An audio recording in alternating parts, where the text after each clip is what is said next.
가난이 세습되는 이유. 무엇보다도 가난한 부모들은 자녀에게 직업이 좋아야만 잘 살 수 있다고 가르치면서 흔히 이렇게 말한다. 내가 못 배워서 이런 일밖에는 하지 못하지만 너는 좋은 직업을 가지고 부자로 잘 살아라. 즉 자신이 가난한 이유는 직업이 역같아서 그런 것이므로 제대로 교육을 받아 현재 하는 일과는 다른 직업을 가졌다면 가난하게 살지 않았을 것이라는 것이다. 하지만 자녀는 자기들 역시 부모가 갖고 있는 직업의 범주에서 크게 벗어나지 못함을 알게 되면서 가난을 그 부모가 대부분 그랬듯이 마치 운명처럼 받아들이게 된다. 그러나 1966년 존스 홉킨스대 사회학과 제임스 콜먼 교수가 무려 60여만 명의 학생들을 대상으로 조사한 결과 학교 상황과는 상관없이 빈곤층 자녀들은 성장 과정에서 부모의 빈곤층 문화를 자연스럽게 학습하게 되면서 결국 가난하게 된다는 것이다. 쉽게 말하면 빈민층 자녀에게 제 아무리 좋은 교육 환경을 제공해 준다고 해도 부모 때문에 효과가 없다는 것이다. 결국 문제 해결의 열쇠는 저소득층 자녀에게 교육의 기회를 주는 것과 병행하여 그 부모에게도 부적절한 사고와 행동을 제거하도록 교육을 제공하는 것뿐이다. 여기서 가난한 가정의 자녀들에게 내가 하고 싶은 말이 있다. 너희 부모가 가난한 이유는 학력이 없거나 직업이 후져서 그런 것이 절대 아니다.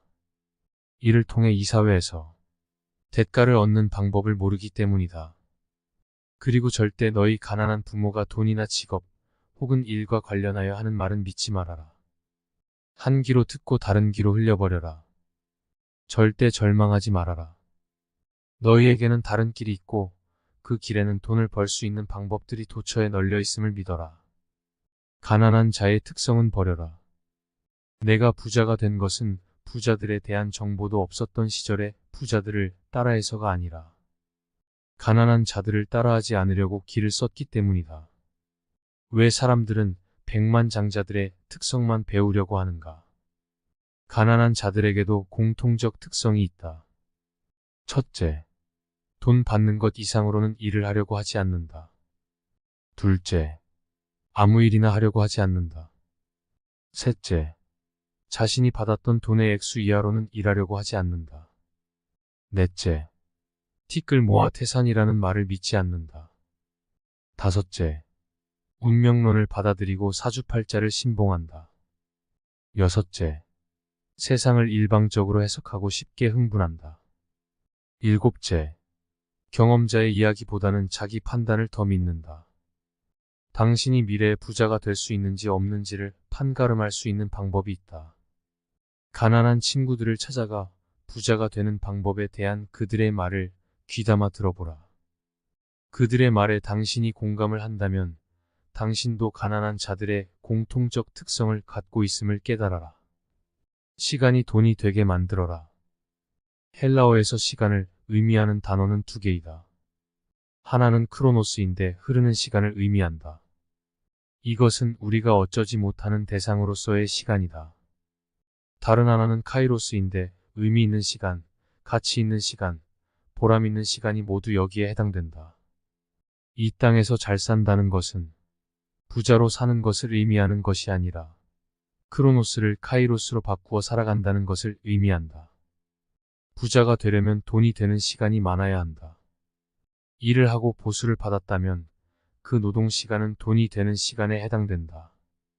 돈이 되는 시간은 그 시간에 임하는 사람의 태도에 따라 크로노스가 될 수 있고 카이로스가 될 수도 있다. 똑같은 일을 하여도 다람쥐 쳇바퀴 돌리듯 무심하게 무성의하게 기계적으로 한다면 그 시간은 크로노스에 지나지 않는다.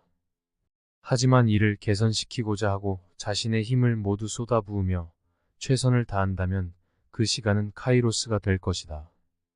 돈이 되는 시간은 경제적 대가가 주어지는 노동 시간만을 의미하는 것은 아니다. 지금 당장은 대가가 주어지지 않는다고 할지라도 미래의 경제적 대가가 주어지는 지식을 얻는 데 사용되는 시간 역시 돈이 되는 시간에 해당된다. 시간이 남는다고? 크로노스가 많다는 뜻이다. 탁치는 대로 책을 읽고 배워나가라. 우선은 지금 하는 일과 관련된 것들부터 마스터하라. 그렇게 할 때 그 시간은 돈이 되는 시간이 될 수 있다. 그래도 인생은 즐기며 재미있게 살아야 한다고? 장담하건대 당신이 재미있는 것만 즐기며 시간을 보내는 동안 당신의 삶 자체가 조만간 재미없어질 것이다. 변화가 없는 삶은 불행하다. 위인전에 나오는 사람들을 본받아. 나도 저렇게 되어야겠다고 생각하는 것은 바람직하지만 저런 사람이 안 되면 내 삶은 불행하여진다는 생각은 하지 말라. 그 어떠한 실패도 불행을 의미하지 않으며 그 어떤 삶도 열등하다고 일방적으로 매도할 수는 없다. 행복은 우리가 소유한 것들이 유형의 것이건 무형의 것이건 상관없이 그 양과 질이 증가하는 과정이 계속될 때 얻어진다. 사람은 자신의 삶의 변화를 스스로 일으켜 그 어떤 분야에서든지 자신의 가치를 계속 증대시켜 나갈 때 행복을 맛볼 수 있다. 양 기자의 소설 모순에서 주인공인 25세 여성 안진진의 이모는 심심해하는 사모님이다. 돈도 잘 벌고 착실하기까지 한 멋쟁이 신사 남편을 둔 이모는 남들이 보기에는 행복이 넘쳐나야 할 상황이다.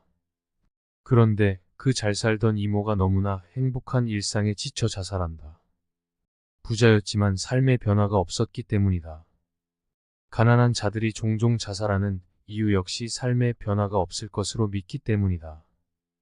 토머스 제퍼슨은 행복의 추구는 양도할 수 없는 권리라고 했다. 그 권리를 누리려면 스스로의 변화를 먼저 주도하라. 남이 하면 따라하고 남이 좋다면 따라서 좋다고 박수치는 그런 삶이 아니라 당신 스스로 뿌듯하여질 수 있는 주체적 삶을 찾아라. 어제가 오늘 같고 오늘이 내일 같은 삶은 이미 생명이 죽은 삶이다. 하지만 수많은 사람들이 그런 삶에 익숙하다.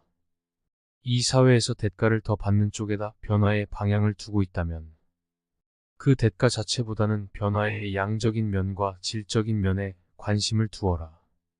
시간을 헛되이 쓰지 않고 책을 읽고 지식을 습득하여 삶과 생활 속에서 실천할 때 언제나 나는 뿌듯함과 행복감에 충만하였다.